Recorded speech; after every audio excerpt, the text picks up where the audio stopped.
I expect so much from the British government, and I haven't seen that. All I have seen is inaction. On the 13th of August 2017, Anoosheh Ashoori's life changed forever. He was a family man, spent his time between Iran and the UK, a dual citizen of both, and was snatched off the streets of Tehran. He was detained in the notorious Evin Prison and convicted of spying for Israel and acquiring illegitimate wealth. They were charges that he denied, invented by the Iranians, so concluded the international community, as part of an ongoing diplomatic dispute with the UK. The Foreign Office began then the long process of trying to secure his release and that of the other jailed Iranian dual citizens, including Nazanin Zaghari-Ratcliffe, who was in prison at the same time. Well, in March 2022, the two of them were finally released, and Anoosheh was able to return home to his family. Well, tonight, as the protests against the regime that nearly killed him rage in Iran, Anoosheh joins us to tell us his story. Anoosheh, thank you so much for being with us tonight. I can't thank you enough under what must be quite distressing circumstances watching the scenes in Iran play out. Thank you. Can you take a moment and to take me to that moment that you were captured, that moment that you were snatched off the streets? Well, I used to go to Iran to visit my mom. She lives on her own, and she was recovering from a knee operation. And I was going to the local market to have the zipper of my suitcase repaired. And out of nowhere, a car pulled over with four strong men, surrounded me, and they grabbed the suitcase from me. Opened it and they checked it. They made sure I was Anoosheh Ashoori, and they manhandled me into the car, and my ordeal started from then. And you were taken to prison, and you were basically interrogated all day, every day. Yes. From that day, I spent 116 days in two interrogation centers, one belonging to the Ministry of Intelligence and the other one belonging to the IRGC. And that nearly broke you, basically, didn't it? Well, I reached a point that I reasoned with myself that the only way to safeguard my family, because they were threatening me that they would kill my family members, that the only way out would be that I did not exist. So I went through 3 suicide attempts. Luckily, I survived. Gosh, that's just extraordinary. Yeah. What were the conditions like around you? During the interrogation center, part of it I was in the solitary confinement until they discovered that I was on a covert hunger strike. So I lost 17 kilograms. And then they transferred me to another cell of the same size with 3 other people. We had difficulties sleeping. The food was substandard. I mean, there were so many elements that they could drive you mad, together with long hours of interrogation. But then after I was taken from the interrogation centers to the main prison compound, then I started meeting many other people, innocent people like myself, in the infamous hall number 12 of wing number 7 in Evin Prison. You described the place as the land of the living dead. What do you mean by that? Well, you would see people. I mean, it's very easy to talk about the time that you have spent in the prison. You would meet someone and say, well, how long have you been here? The guy would say 7 years. The other one would say 9 years. The other one would say 10 years. Some had life imprisonment. Some had execution sentences hanging over their heads. So when you were in the fresh air area, you could see some of them were just walking like zombies. They didn't, I mean, especially if you don't have a plan for yourself, you can sink into the abyss if you don't control it. And you have some artifacts. You sort of kept some artifacts from the prison, didn't you, that help sort of articulate the time that you had there? Yes. I brought many things with myself. I smuggled my prison uniform and I ran with it in my first London Marathon. But then I managed to smuggle out some of the bed bugs that we were living in. I have them here. These are the bed bugs. that were collected, and also Gosh. we were living with these creatures who were sometimes found in our food, their body parts, cockroaches that I managed to smuggle out, Yeah. and of course rats that I couldn't bring with myself. But those were the physical things. The psychological pressure was another world. It was another dimension. You just held up some framed sort of pictures of some framed cockroaches there, framed bed bugs, like, potentially hundreds of them, really. Just the idea of living around them is utterly awful, and that is before you get to the psychological impact of the day-to-day, as you say, Anoosheh. Yes, in fact, I received my second indictment a few months before my release because of exposing these and also exposing the atrocities that were happening in Evin Prison.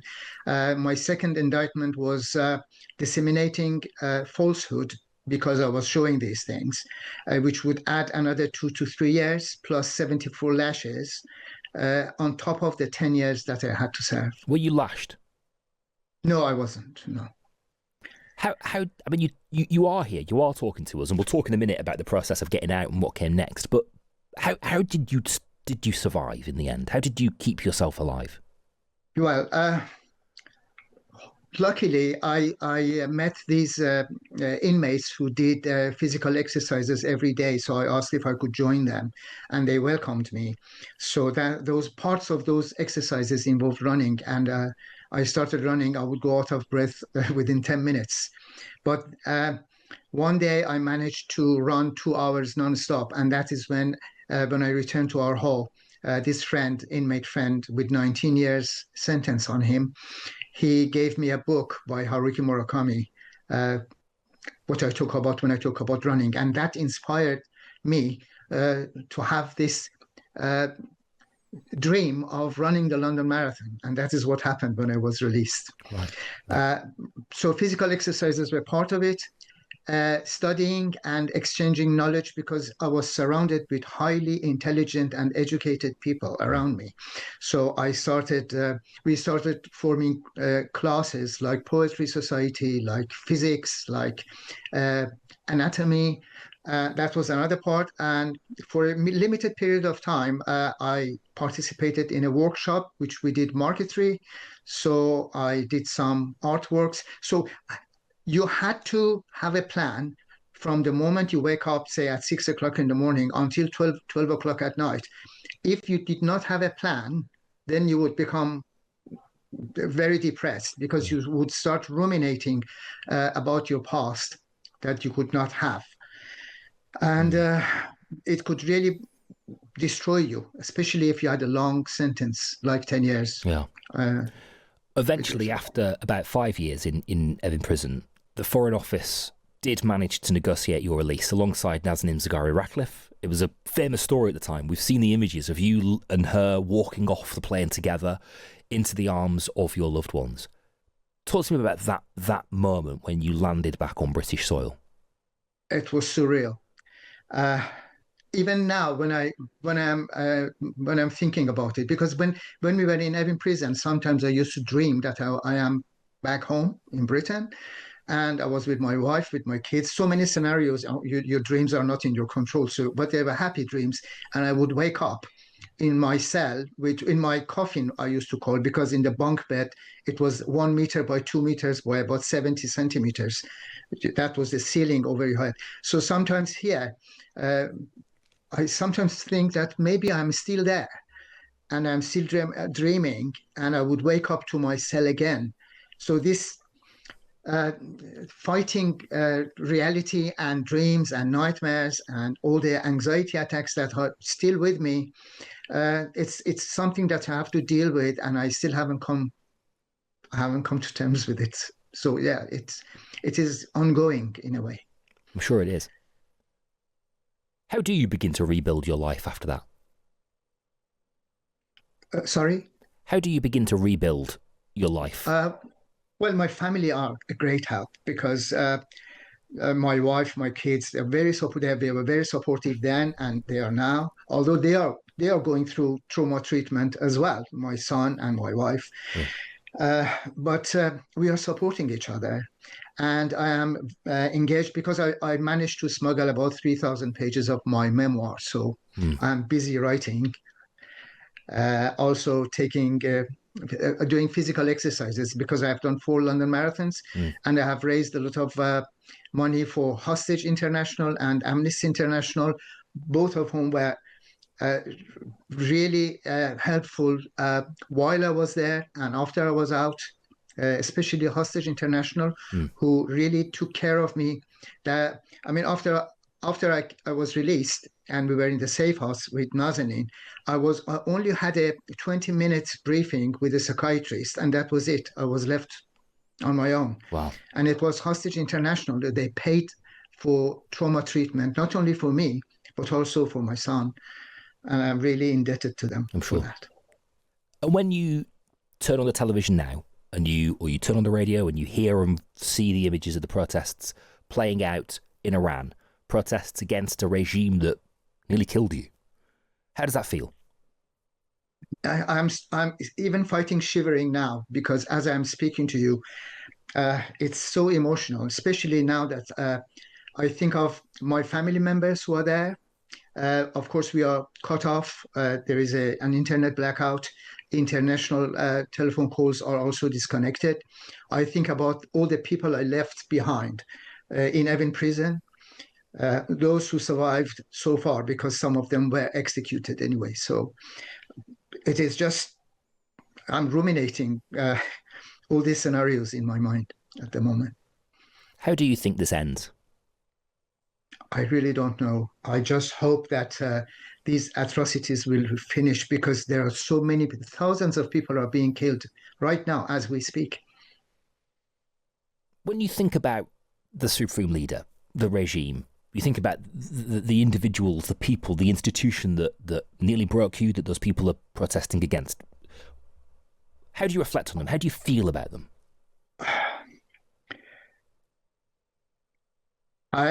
You see, anger doesn't help because even when I was in Evin Prison, I always I came to terms with myself that by being angry, I cannot solve anything. I think the best thing is advocacy and promoting social awareness about what is going on, so that the whole world, as an international community, would deal with this because. Inside the country, because people are not armed or they're innocent people just objecting to the living conditions that they are, but they are being faced with bullets.